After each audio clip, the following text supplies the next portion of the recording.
cruz. Diga, pela cruz me chamou. Amém? Diga, pela cruz eu fui chamado. Amém? Abra sua Bíblia comigo em João capítulo 6. Glória a Deus.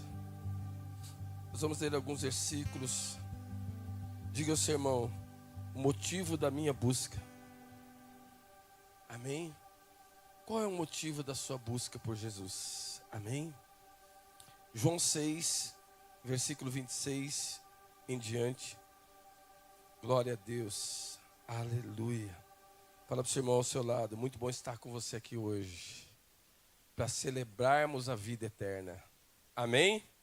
Nós vamos celebrar a vida eterna, aquilo que Jesus nos deu na cruz. Amém?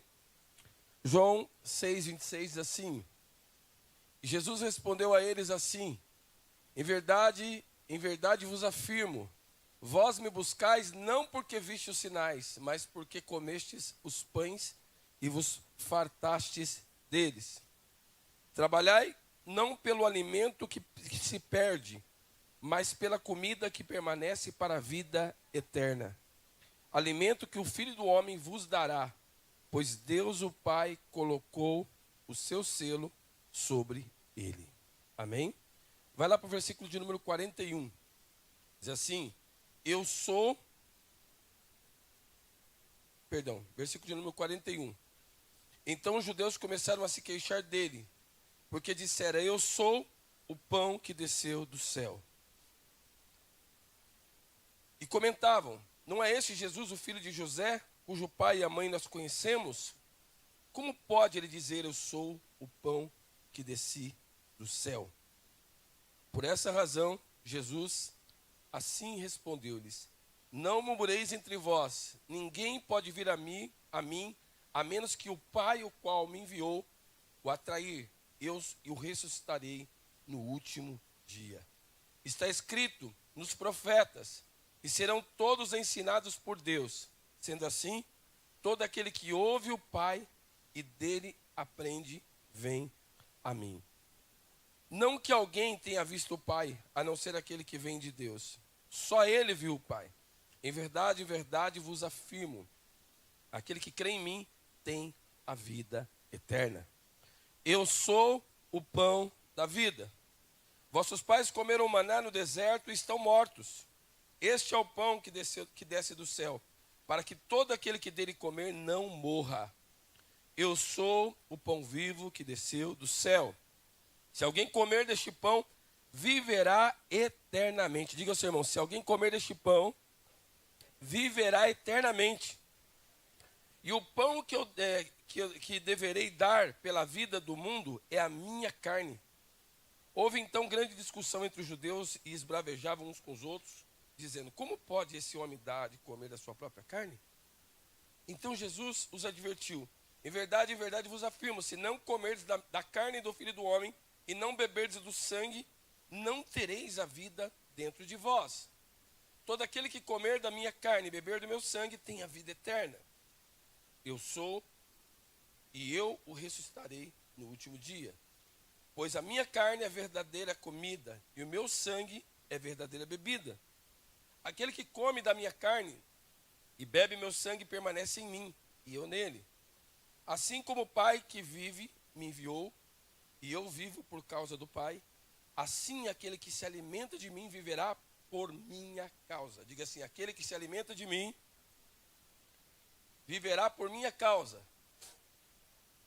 Este é o pão que desceu do céu, de modo algum comparável ao maná comido pelos nossos pais no deserto, que agora estão mortos. Aquele que comer do pão viverá para sempre. Essas verdades disse Jesus enquanto ensinava na sinagoga de Cafarnaum. Portanto, muitos dos seus discípulos, ao ouvirem isso, disseram: dura é essa mensagem. Quem poderá compreendê-la? Quando Jesus percebeu em seu íntimo que seus discípulos estavam murmurando por causa das suas palavras, ele disse: isso vos escandaliza? O que acontecerá quando virdes o Filho do Homem ascender para o lugar de onde veio antes? É o Espírito que dá a vida. A carne em nada se aproveita. As palavras que eu vos tenho dito são espírito e vida.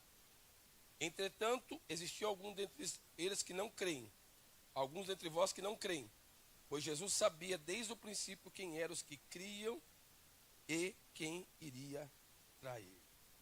E continuou: é por isso que eu vos tenho dito que ninguém pode vir a mim, a não ser que lhe seja concedido pelo meu Pai. E daquele momento em diante, muitos dos seus discípulos recuaram e não mais andaram com ele. Então Jesus interpelou os 12: vós também desejam ir embora, me deixar? Mas Simão Pedro disse: para quem iremos, se só tu tens as palavras de vida eterna? Sendo assim, nós temos crido e reconhecido: tu és o Cristo, Filho do Deus vivo. Amém? Pode se assentar em nome de Jesus. Esse texto é muito importante. E o texto que causou uma grande debandagem entre aqueles que seguiam Jesus. O texto que provou os discípulos a respeito do motivo da busca de cada um deles. Por que estavam buscando Jesus? Eu quero, nessa meditação dessa manhã de ceia, trazer essa mesma pergunta a você. Por que você está buscando Jesus? Esse é o tema. Por que o motivo da minha busca? Qual é o motivo dessa minha busca? Isso é muito importante porque isso traz para nós uma revelação muito profunda a respeito de quem é Jesus e do seu propósito, de quem ele deve ser para cada um de nós. Nós temos vivido dias em que o evangelho ele tem sido de algumas formas fragilizado e as pessoas têm de alguma forma desprezado a mensagem poderosa do evangelho. Porque tem tornado a busca através do evangelho por Jesus uma busca não compatível com aquilo que de fato Deus nos deu o evangelho para que nós pudéssemos seguir. Uma busca que tem sido muito superficial, uma busca que tem sido muito fraca e frágil. E tem tornado muitas vezes o evangelho algo sem significância para a vida das pessoas. Talvez as pessoas deem mais importância às histórias, das séries da vida. Talvez dê mais importância aos filmes, às produções, a ideia que o mundo cinematográfico passa a respeito da vida, a respeito do motivo de nós vivermos, a respeito daquilo que nós fazemos aqui na terra. Talvez nós estejamos ainda focados na nossa vida, muito focados e muito voltados apenas para a busca de um bem, de um bem-estar pessoal ou de um sucesso pessoal. E isso tem sido o principal motivo das pessoas viverem. E elas têm buscado isso. Elas têm buscado apenas isso, o sucesso. Eu quero me dar bem. Amém? Amém? Tem alguma coisa errada em você querer se dar bem? Sim ou não? Não. Diga ao seu irmão: eu quero me dar bem. Mas essa não deve ser a motivação da minha busca. A minha vida não deve estar focada nisso. E o evangelho tem sido muitas vezes colocado nessa panela aí, nesse negócio aí, como mais um ingrediente para mim me dar bem. Eu quero me dar bem. É melhor ficar aqui então. O evangelho é um negócio que me ajuda a me dar bem. Amém? Amém? Fala para o seu irmão: isso é muito medíocre. Amém? Isso é muito pequeno. Isso é tornar aquilo que é grandioso, poderoso, algo muito significante. Algo que faz parte de mais um ingrediente da sua busca por se dar bem. Por alcançar o seu sucesso, a sua satisfação na vida.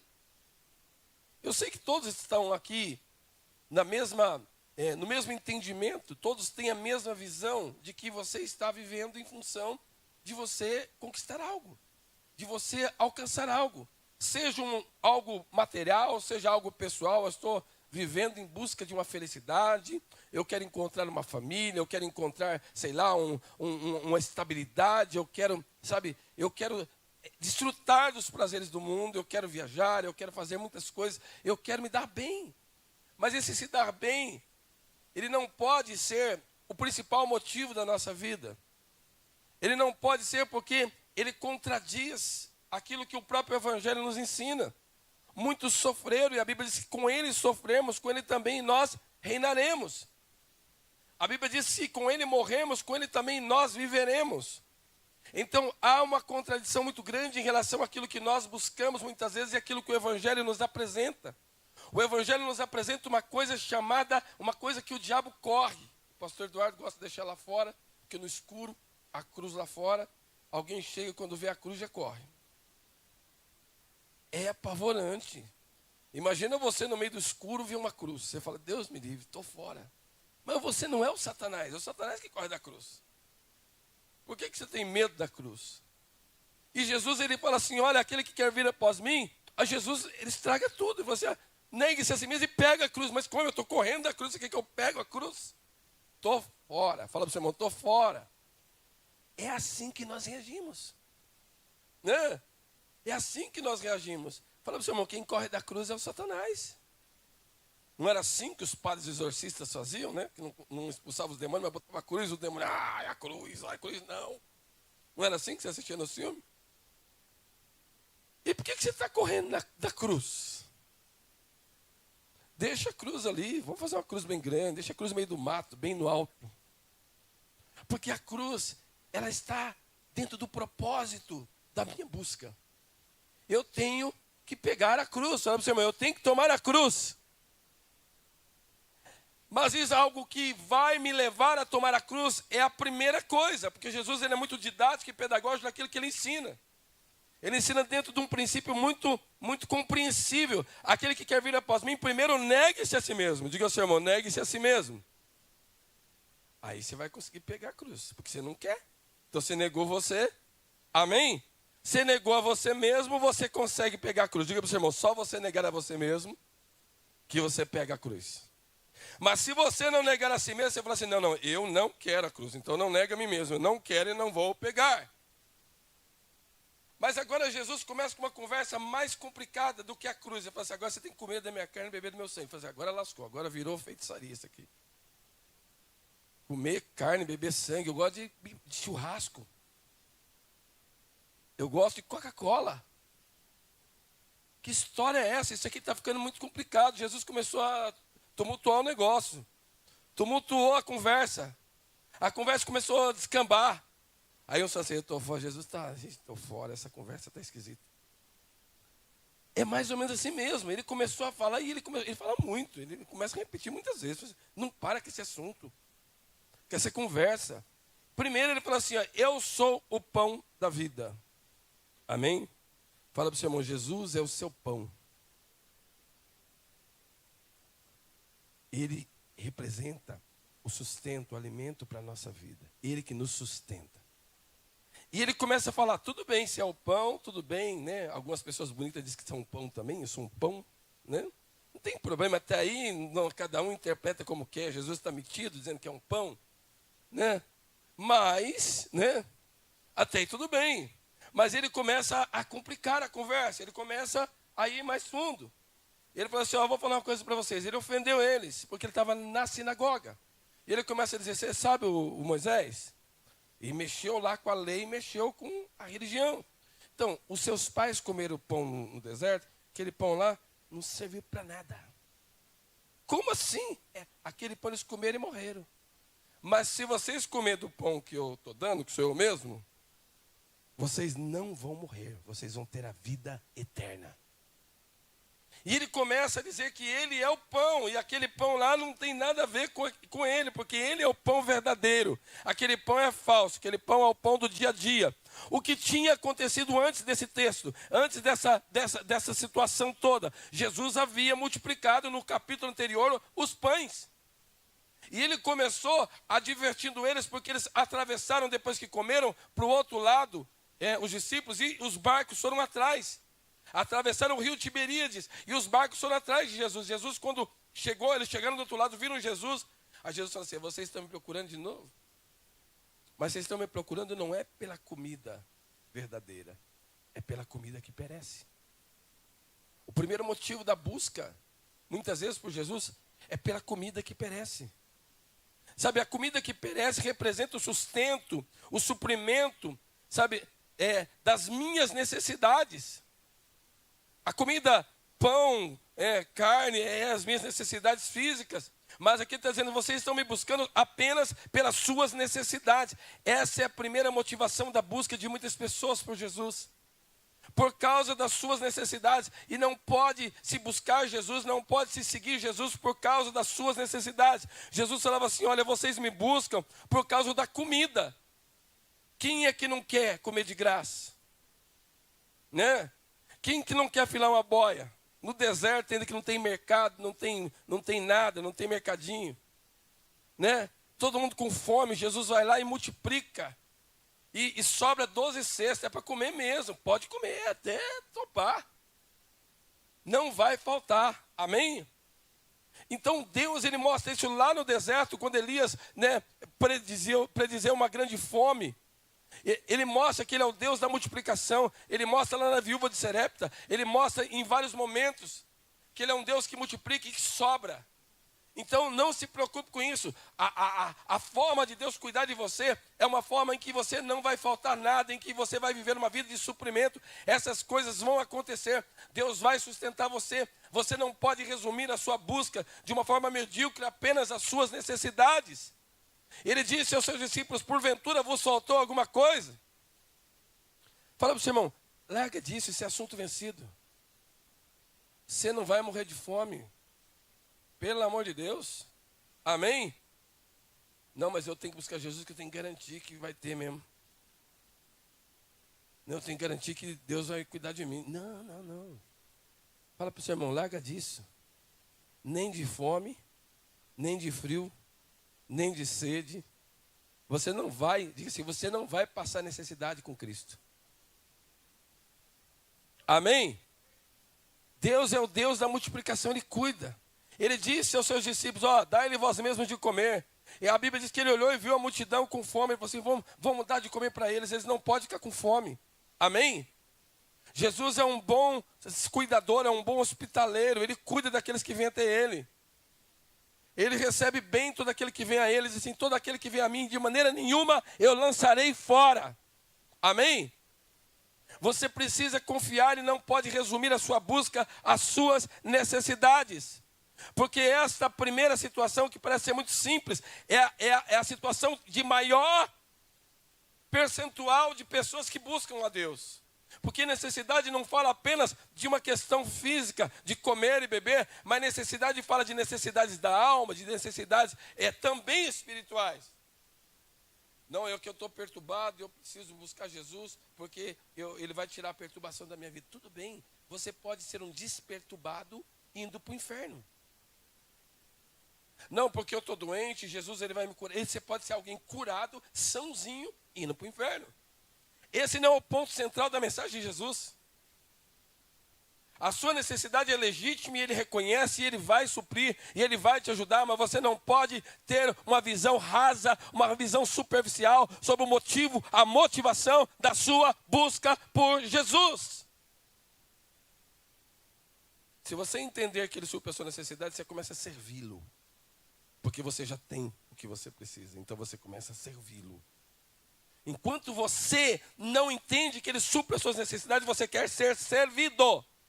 Você diz, Deus, eu preciso disso, Deus me dê aquilo, Jesus, olha o seguinte, agora é o seguinte, eu preciso que o Senhor me arruma minhas contas, deposita um dinheiro na minha conta, estou precisando, eu estou com um problema também, eu preciso comprar algumas coisas, e você começa a fazer uma listinha para Jesus. E Jesus fala assim, calma, alto lá, calma, você está com muita coisa, peraí, dá um tempinho aí. E você, suas orações é só assim, Senhor, abençoa Jesus, abençoa minhas contas, Senhor, Senhor, minhas contas. Jesus, minhas contas. Jesus, eu preciso de um milagre. Jesus, de novo? Todo dia? Não é possível. E você fala assim, eu preciso que Jesus me sirva, eu preciso que Ele me ajude. Mas você foi chamado para servir a Jesus. Como que você quer que... Eu não estou entendendo mais nada. Não posso servir que eu estou necessitado. Esse é um problema, porque nós nos vemos assim, como pedintes. Gospel. Pedintes gospel. 10 palavras, 9 me dá, Danoninho, me dá. É 9 assim. A gente sempre acha, não, Senhor, agora é o seguinte, meu filho, minha nora, agora meu sogro, minha sogra, meus filhos, minha mulher, eu. É uma lista grande, a gente tem uma lista grande de situações que eu preciso que o Senhor resolva. Por acaso você contratou Jesus para cuidar da sua vida? Por acaso Ele é o cuidador seu agora? Eu quero que você entenda que Ele já te deu todas as coisas. Ele ensina, Ele fala assim, olha, vocês olham para os lírios dos campos, olha lá para os pássaros, olha lá, olha, o Pai cuida deles. E Ele fala, homens de pequena fé, vocês não acreditam, é? Não vai faltar nada. Não coloque a sua preocupação, a sua energia, o seu foco nisso. Irmãos, é tão difícil isso porque a gente tem que aprender a aguentar as coisas. Para a gente poder viver a vida de fé, a gente precisa entender que é necessário nós sermos fortalecidos. A vida de fé não é uma vida fácil. Ele falou que não é largo o caminho é estreito. Você está sendo forjado, você está sendo preparado, está sendo, treinado todos os dias. E está crescendo, está se aprimorando na sua fé, está avançando no seu entendimento, está crescendo na sua compreensão, está aprendendo a confiar em Deus. Você tem que passar por essas coisas, faz parte. Se nós não deixarmos os nossos filhos entender as dificuldades da vida, eles não vão crescer. Eles não vão crescer. Eles vão viver num mundo de Bob. Eles não vão aprender a passar pelas adversidades e aguentar, a ser forte. Deus falou para Josué ser forte e corajoso. Não é eu que vou fazer isso, é você que tem que ser. E eu vou te abençoar, mas você tem que ser forte e corajoso. Se você tem um cristão ou uma vida cristã frouxa, qualquer coisa tá gemendo, está reclamando, está murmurando, está dizendo não, está difícil. Lógico que está difícil, não é fácil para ninguém. Você acha que a sua vida é ruim, mas tem pessoas que estão vivendo uma vida muito pior que a sua e estão suportando. Estão suportando, sofrendo. Sofrendo. E o apóstolo Paulo fala aos hebreus, olha, vocês olhem para a nuvem de testemunhas. Vocês olhem para o sofrimento dos seus irmãos ao redor da terra e não reclamem. Não reclamem. Entenda que Deus tem que cuidar de você. Entenda que você é um privilegiado. Fala para o seu irmão, você é um privilegiado. Amém? Você é um privilegiado. Muitas pessoas estão vivendo uma vida muito complicada, mas eles não estão vivendo em função da sua necessidade, porque eles nem têm como suprir sua necessidade. Você está lutando, você está batalhando, você está guerreando. Você está vencendo, diga glória a Deus. Todos os dias Deus está te dando graça. Deus está te dando força, Deus está te dando saúde, Deus está te sustentando, Deus está te guardando. Você está entendendo? Você precisa olhar e ver que não se pode buscar a Deus pelas suas necessidades, porque Ele tem cuidado de você. Amém? A segunda situação que ele fala, vocês não me buscam pelos sinais, mas pelas necessidades. Mas eu tenho uma terceira situação. Os sinais, diga ao seu irmão, os sinais. Mas se Deus está comigo, então Ele tem que fazer isso. Tem que fazer isso. Olha, eu estou aqui, é o seguinte, eu estou provando a Deus. Fala para o seu irmão, o crente malandrão gospel, ele quer provar a Deus. Ele não quer ser provado por Deus. Não, você é Deus mesmo, então olha. Não, eu quero saber o que você é, Deus está falando. E eu sei o quê? Os sinais, vocês querem sinais? Jesus, eu não vou dar sinal coisa nenhuma. Não tem outro sinal a não ser o sinal do profeta Jonas. Amém? Os gregos buscam sinais, né? Mas eu não vou dar outro sinal. E aqui é interessante, porque ele fala, olha lá, o Jonas lá, ele ficou 3 dias lá no ventre do grande peixe. Ele foi engolido. E eu levei ele de volta para a terra para cumprir o propósito. Vocês têm que entender que há um propósito para a sua vida. Você precisa compreender que você precisa viver pelo propósito. Você não pode fugir do propósito como Jonas. Você foi chamado para servir a Deus. Você se acha e muitas vezes se chama e alguém te chama de servo de Deus. Então você precisa servir a Deus. Não ser servido por Deus. Não viver buscando sinais, a não ser entender o propósito. Viver pelo propósito. O propósito de você servir a Deus, e aí esse assunto começa nesse texto aqui de João 6, e eles entendem, começam a reclamar, murmurar, outros não entendem, alguns entendem, e de repente alguém pergunta, mas como nós faremos as obras de Deus? Versículo 29. O que tem a ver isso? Nesse meio aqui, aí Jesus diz, a obra de Deus é essa, que creais naquele que foi enviado por ele. Vocês creem em mim. Fala para o seu irmão, Deus quer que você creia nele. Assim você vai fazer a obra de Deus. Confia nele. A Bíblia diz, entrega o teu caminho ao Senhor, confia nele e o mais ele fará. Amém? Deleita-te no Senhor, Salmo 37, e ele satisfará o desejo do teu coração. Sabe aquilo que você está querendo para você? O se dar bem que nós falamos no começo?